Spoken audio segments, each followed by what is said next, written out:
মালদার রতুয়া ১ নম্বর ব্লকে শুরু হলো ব্যাপক গঙ্গা ভাঙন। মাত্র কয়েক ঘন্টার ভাঙনে গঙ্গাগর্ভে তলিয়ে গেল ৪০ থেকে ৫০টি পরিবারের ঘরবাড়ি। চোখের সামনে ঘরবাড়ি সহ সর্বস্ব নদীগর্ভে বিলীন হয়ে যাওয়ায় চরম অসহায় পরিস্থিতিতে পড়ে সরকারি উদাসীনতায় একরাশ ক্ষোভ উগরে দিলেন ভাঙন দুর্গতরা। জানা গেছে গত কদিন ধরে মালদায় কমছে গঙ্গার জলস্তর, আর জলস্তর কমতে শুরু করতেই মালদার রতুয়া ১ নম্বর ব্লকের মহানন্দাটোলা এলাকায় ভয়াবহ নদী ভাঙন শুরু হয়েছে। রবিবার সকাল থেকে মহানন্দাটোলা গ্রাম পঞ্চায়েতের জিতুটোলা গ্রামে আচমকাই ভাঙন শুরু হয়। মুহূর্তের মধ্যে গঙ্গার গ্রাসে চলে যায় গ্রামের ৪০ থেকে ৫০টি বাড়ি। ভাঙনের আতঙ্কে ঘরছাড়া হতে শুরু করে এলাকার বহু পরিবার। অবস্থা খুবই খারাপ আছে। আমাদের জল বাড়ার কারণে পুরো ব্যাপক হারে গঙ্গা ভাঙন। আজ সকাল থেকেই মানুষের হাতে সময় নাই, এত ব্যাপক হারে গঙ্গা ভাঙন, সময় নেই। আপনার কি বাড়িঘর ভাঙতে শুরু করে দিয়েছে? হ্যাঁ, পুরো বাড়িঘর সব ভাঙাভাঙি হয়ে গেছে। অনেক বাড়ি পড়ে গেছে, প্লাস কিছু বাড়ি যেগুলো বেঁচে আছে ১ ঘন্টা হাতে তারা ভাঙাভাঙি শুরু করেছে। এইভাবে চলতে থাকলে প্রায় মহানন্দাটোলা দিয়ারা অর্ধেক শেষ, অর্ধেক তো প্রায় শেষের দিকে, অর্ধেকটা আরও শেষ হয়ে যাবে। মহানন্দাটোলা প্রায় শেষ, আর প্রশাসন একদম ব্যর্থ। প্রশাসনের কোনো একদম নিষ্ক্রিয় ভূমিকা আছে। আমরা প্রত্যেকবার শুনতে পাই কোটি কোটি টাকা আসছে, কোন মন্ত্রী আর কোন নেতা খায় জানি না টাকাগুলো। এক বস্তা কাজ হয় না। আজ ৩ দিন থেকে, এখানে ১ সপ্তাহ আগেও ভাঙন হয়েছে, কোনো প্রশাসনের দেখা সাক্ষাৎ নাই, কিছুই নাই। ১ বস্তা মাটি ফেলা নাই, কোনো কাজ নাই, শুধু লোক দেখানো এরা নেতাগিরি আর কিছুই না। ব্যাপক হারে ভাঙন। এই ভাঙন চলতে থাকলে আজ সন্ধ্যার মধ্যে জিতুটোলা খুঁজে পাওয়া যাবে না। তারপরে মহানন্দাটোলা, তারপরে কালীতলা, আস্তে আস্তে এই ভাঙন চলতে থাকলে প্রায় মাসখানেকের মধ্যে পুরো দিয়ারা শেষ হয়ে যাবে এইভাবে চলতে থাকলে। স্থানীয় সূত্রে জানা গেছে সকাল থেকেই গঙ্গার পাড়ে ফাটল দেখা দিতে শুরু করে। এরপর আচমকা নদীগর্ভে চলে যেতে থাকে একের পর এক বসতবাড়ি।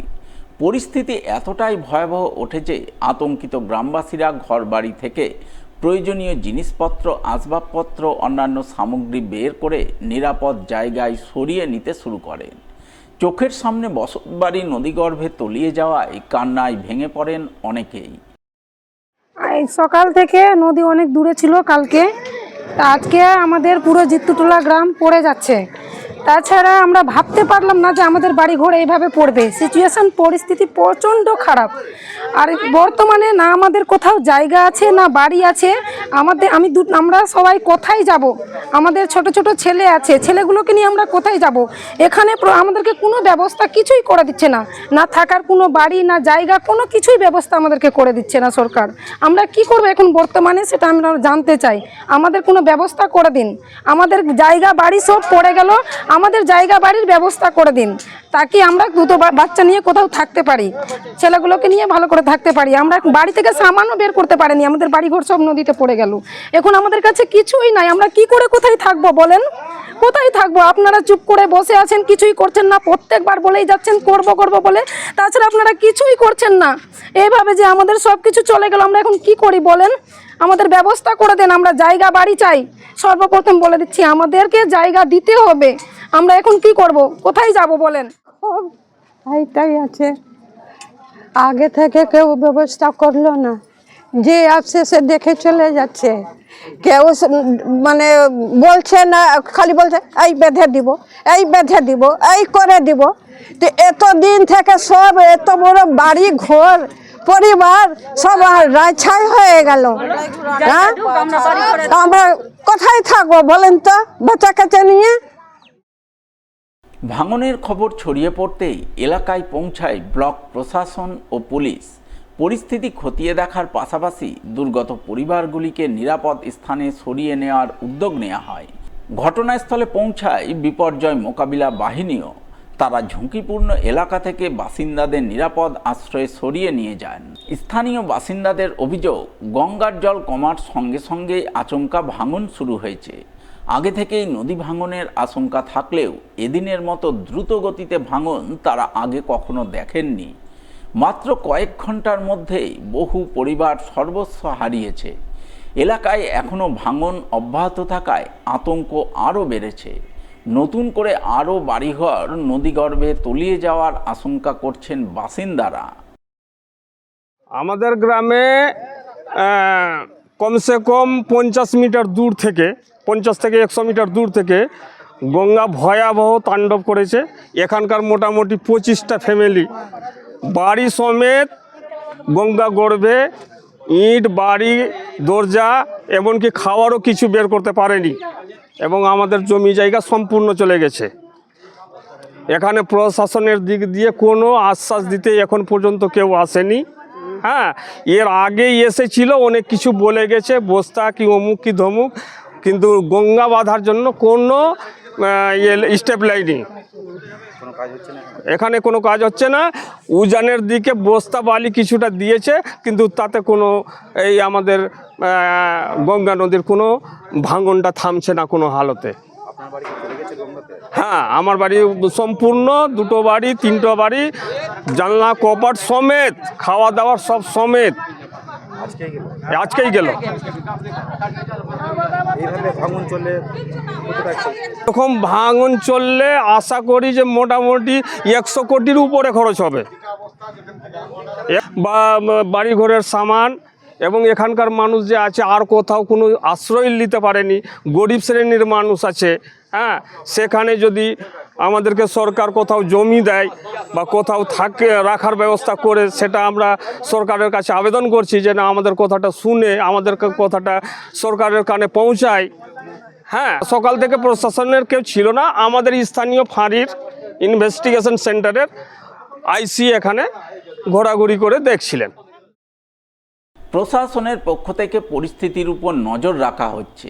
দুর্গতদের নিরাপদ আশ্রয়, প্রয়োজনীয় ত্রাণ এবং অন্যান্য সরকারি সহায়তার ব্যবস্থা করার উদ্যোগ নেওয়া হয়েছে। আচমকা নদীর গ্রাসে বসতবাড়ি হারিয়ে এখন অনিশ্চিত ভবিষ্যতের মুখে জিতুটলা গ্রামের বহু পরিবার।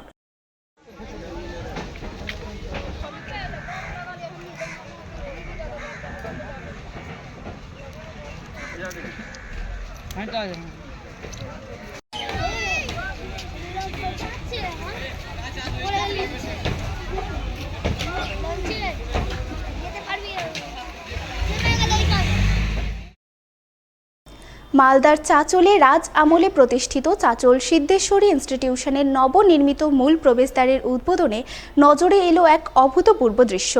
কোনো বিশিষ্ট জনেরা নয়, বিশিষ্ট জনেদের উপস্থিতিতে নবনির্মিত মূল প্রবেশদ্বার আনুষ্ঠানিকভাবে উদ্বোধন করলেন সেই দ্বার নির্মাণের সঙ্গে যুক্ত রাজমিস্ত্রি, যার নাম শাইন আলী।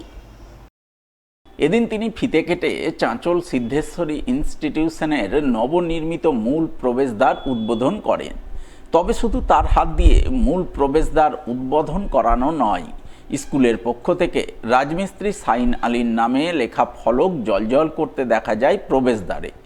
এদিনের এই উদ্বোধনী অনুষ্ঠানে হাজির ছিলেন স্কুলের প্রশাসক পলাশ রায়, স্কুলের ভারপ্রাপ্ত প্রধান শিক্ষক পার্থ চক্রবর্তী সহ অন্যান্য শিক্ষক শিক্ষিকারা। এদিন তাদের সকলের উপস্থিতিতে বিধায়ক তহবিল থেকে প্রায় 3 লক্ষ টাকা বরাদ্দে 16 ফুট উচ্চতা এবং 13 ফুট প্রস্থ বিশিষ্ট মূল প্রবেশদ্বার উদ্বোধন করেন রাজমিস্ত্রি শাইন আলী। তার হাতে নবনির্মিত মূল প্রবেশদ্বারের উদ্বোধন প্রসঙ্গে চাঁচল সিদ্ধেশ্বরী ইনস্টিটিউশনের ভারপ্রাপ্ত প্রধান শিক্ষক পার্থ চক্রবর্তী জানান, রাজমিস্ত্রি রোদ, ঝড়, জল, বৃষ্টি উপেক্ষা করে কাজ করেছেন। সেই কাজের স্বীকৃতি এবং সম্মান জানাতেই তারা এহেন ব্যতিক্রমী উদ্যোগ নিয়েছেন।